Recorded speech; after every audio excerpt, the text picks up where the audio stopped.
राधे राधे दोस्तों, सुप्रभात। अभी बज रहे हैं सुबह बोलूं या रात्रि बोलूं, बज रहे हैं 2:45। तो मेरी एक आदत है, जब भी मैं जागती हूं तो मैं प्रयास यही करूंगी कि मैं या तो मैं मोबाइल ना पकड़ूं। यदि मोबाइल में पकड़ रही हूं तो मैं सबसे पहले मेरे ग्रुप के मित्रों को जगाना चाहूँगी। मैं हमेशा उनको सुप्रभात या गुड मॉर्निंग विश करती हूँ। तो मैं देखती हूँ कि ऑलरेडी वो मुझसे पहले भी जगे होते हैं, यानी कि या तो वो रात में सोए नहीं होते हैं, क्योंकि अब 2:45 हो रहा है, तो या तो वो रात में सोए नहीं हैं या तो वो सो करके जग चुके हैं। तो मैं देखी कि कुछ मेरे मित्र हैं जो कि ऑलरेडी वो जाग रहे थे। मैंने जैसे ही गुड मॉर्निंग विश किया, वो ऑलरेडी वहाँ पे रिएक्शन दे रहे हैं। ठीक है, आज मेरा टारगेट बहुत बड़ा है, क्योंकि आज संडे है, आज मेरे बच्चे घर पे रहेंगे, तो मैं चाहती हूँ कि एक छोटा सा ब्लॉग भी मैं आप तक पहुँचाऊँ। और मेरे ख्याल से ये अब टाइम ऐसा है कि मेरा स्टडी ब्लॉग आपको बहुत मोटिवेट कर सकता है, लेकिन ये टाइम मुझे मिल नहीं रहा कि मैं प्रॉपर ब्लॉग को आपको दिखा पाऊँ, कि घर का काम भी करना पड़ रहा है, स्टडी भी है, लंबे लंबे जो टारगेट हैं उनको भी सेट करना पड़ रहा है, तो उसको कितना कर पा रही हूँ, क्या वाकई पूरा टारगेट कंप्लीट हो रहा है। आपको पता है कि हमारे नेट के पेपर में 2 पेपर लगे हुए हैं। फर्स्ट पेपर बहुत इम्पॉर्टेंट है जेआरएफ के लिए। हिंदी तो है ही, यदि आपका विषय हिंदी है, कोई और विषय है, वो तो आपके लिए है ही महत्वपूर्ण। उसमें तो आपको, उसके लिए ही तो आपको व्याख्याता बनना है। लेकिन दोस्तों, फर्स्ट पेपर की वजह से मेरा जेआरएफ जितनी बार रुका है, मैं इस बार उसको अहमियत दे रही हूँ, क्योंकि मुझे लग रहा है कि मुझे उसके लिए टाइम देना पड़ेगा। तो मैंने स्टार्ट किया सबसे पहले फर्स्ट पेपर के कुछ क्वेश्चंस, ओल्ड पेपर। मैं बता दूं कि सुबह टाइम में केवल प्रश्नोत्तरी ही पढ़ना पसंद कर रही हूं, कि जो भी 1-1.5 घंटे में पढ़ लूं, क्योंकि अभी आज मेरा सारा काम पड़ा हुआ है। आज मैंने कोई भी काम रात्रि में मैं नहीं की थी, क्योंकि ठंडी का बहुत ठंडी है, मौसम तो है ही ठंडी का। रात्रि में तो जैसे बर्फ़ एकदम गिरती हो। पर मुझे पता है कि यदि मैं आलस्य को कर लिया, मैंने आलस्य को पकड़ लिया, तो मैं फिर बहुत पीछे चली जाऊंगी। आलस्य को मैं मेरे सामने से भगा देती हूँ, और मैं ठंडी को भी मेरे सामने से भगा देती हूँ, कि मतलब कि ठंडी का मुझे रियलाइज़ ना हो कि हाँ ठंडी है। तो मैं प्रश्नोत्तरी अपना पूरा जितना भी था प्रश्नोत्तरी मैंने कंप्लीट किया। मेरा टारगेट होता कि मैं 50 क्वेश्चन पेपर 1 का और 100 क्वेश्चन मॉडल ओल्ड पेपर का एक बार करूं। तो वही लेके मैं बैठ गई थी यहाँ पर। और मैं आपके लिए कहना चाहूँगी कि ये टाइम ना बहुत गोल्डन टाइम है। यदि इस समय आपने समय को नहीं पकड़ा, क्योंकि सारा खेल समय का है, सब कुछ समय पर ही होना है। यदि आप समय पर अपने काम को आप कंप्लीट नहीं कर रहे हैं, जो भी आपका घरेलू कार्य है, जो भी स्टडी का कार्य है, डेली का टारगेट आप सेट कर रहे हैं लेकिन उसको कंप्लीट नहीं कर रहे हैं, तो कहीं ना कहीं सोच लीजिएगा कि इसका ही प्रभाव रिजल्ट पर पड़ने वाला है।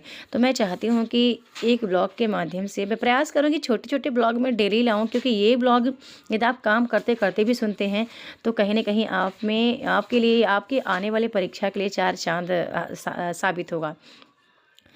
तो 100 प्रश्न हो सके तो डेली आप हिंदी का लगाओ, और 50 या 100 प्रश्न आप प्रयास करो कि आप अपने फर्स्ट पेपर का भी लगाइए, क्योंकि टाइम बहुत कम है। आज हो गया 15 तारीख, और 15 दिन और बचे हुए हैं जिनका जो भी एग्ज़ाम है उस डेट को भूल जाइए कि कब कब एग्ज़ाम है। बस इतना याद रखिए कि आपके पास केवल 15 दिन का टाइम है, और इसमें रिवीजन बहुत ज़रूरी है। मैं तो यही कहूँगी कि नया पढ़ने से बेहतर होगा कि आप रिवीजन कर लो।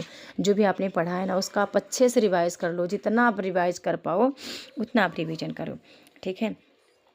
आपको पता है दोस्तों, मेरे लिए एग्ज़ाम निकालना क्यों इतना इम्पोर्टेंट है? ऐसा नहीं कि सिर्फ मेरे लिए है, महत्वपूर्ण आपके लिए भी है।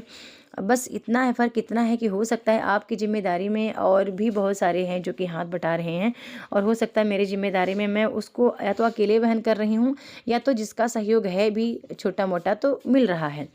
और यहाँ पर सबसे ज़्यादा इम्पॉर्टेंट है मेरे लिए, क्योंकि मेरा एज का लास्ट ईयर चल रहा है, सभी को पता है। तो थोड़ा सा वर्क जो है उसको मैं चाहती हूँ कि मैं उसको जितना ज़्यादा हो सके मैं कंप्लीट करूँ। और घर के काम तो पूछिए ना, कितना भी सोचती हूँ घर का काम ना करना पड़े, तो वो तो पीछा नहीं छोड़ सकता। मैं चाहती हूँ कि मैं अपनी मम्मी के यहाँ चली जाऊँ, वहाँ से पढ़ाई करूँ, तो वहाँ भी नहीं हो पाएगा, क्योंकि मेरा ध्यान पूरा यहीं लगा रहेगा। तो अब बज चुके थे 4:30 बज गए थे। तो फिर मैंने कहा कि मैं जो भी रात्रि में बर्तन नहीं धुली थी, तो मैं आ गई थी बर्तन धुलने। लेकिन इस समय ठंडी बहुत ज़्यादा है, तो मैं पानी को हमेशा, मतलब उबला पानी से ही पानी गर्म करूँगी, और गर्म पानी से ही जो भी मेरे को करना है बर्तन वगैरह तो वो पूरा मतलब गर्म पानी से ही करूँगी। ठीक है, तो मैंने इसको बर्तन को धुला। अब मुझे किचन वगैरह दोस्तों आज सब धोना है। आज मेरा काम बहुत लंबा है। ठीक है, इस काम को कंप्लीट करने के बाद मैं आ गई थी किचन धुलने। मैंने कहा वो भी कर लूँ ताकि 2-3 दिन ना धोना पड़े। ऐसा कर रही हूँ कि काफ़ी मित्रों के कमेंट भी आते हैं कि मैम आप इतना डीप क्लीनिंग क्यों करती हैं इस समय पे? आप अपना फ़ोकस करिए स्टडी पे, क्योंकि ये टाइम आपके लिए बहुत गोल्डन है। तो मैं भी मुझे भी लगता है कि उनका कहना सही है। तो मैं किचन वगैरह धुलने के बाद फिर मुझे स्नान करना था। मैं चली गई थी नहाने, और स्नान करने के बाद मैं बिल्कुल हो गई हूँ रेडी। अब मुझे करना है पूजा अर्चना, वंदना प्रार्थना, क्योंकि यदि सुबह मैं पूजा नहीं करूँगी तो भगवान भी मतलब पड़े रह जाते हैं, और मुझे अच्छा नहीं लगता कि मैं घर के सारे काम मेरे ऐसे ही पड़े रहें, और फिर मैं मतलब मैं पढ़ाई करूँ। यदि घर का काम पड़ा होता है या बिखरा पड़ा है तो मेरा पढ़ने में मन नहीं लगता। ये तो मुझे पुरानी बीमारी है।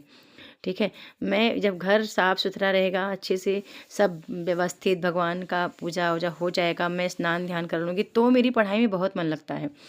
यदि घर का काम पड़ा होता है तो उस टाइम मेरा पढ़ने में बहुत कम मन लगता है।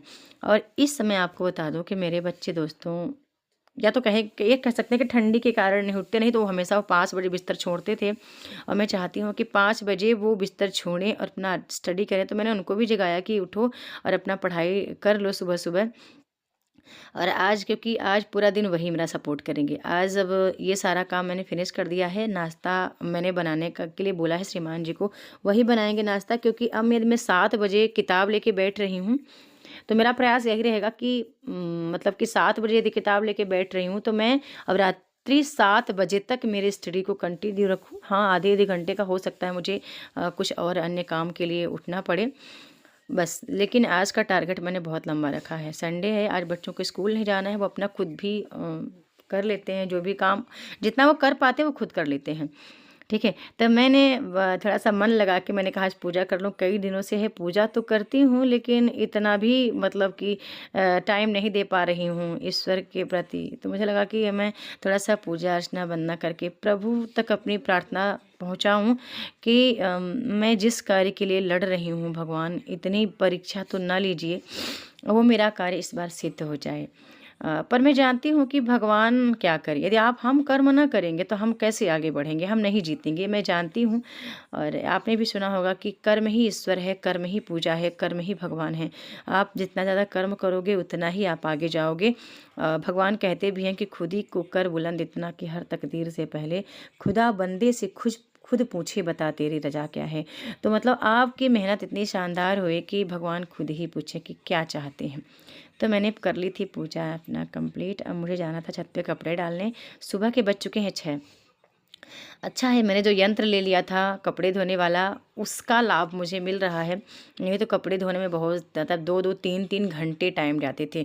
तो आज ऐसा है कि 5 से 10 मिनट में कपड़े धुल जा रहे हैं, सूख जा रहे हैं।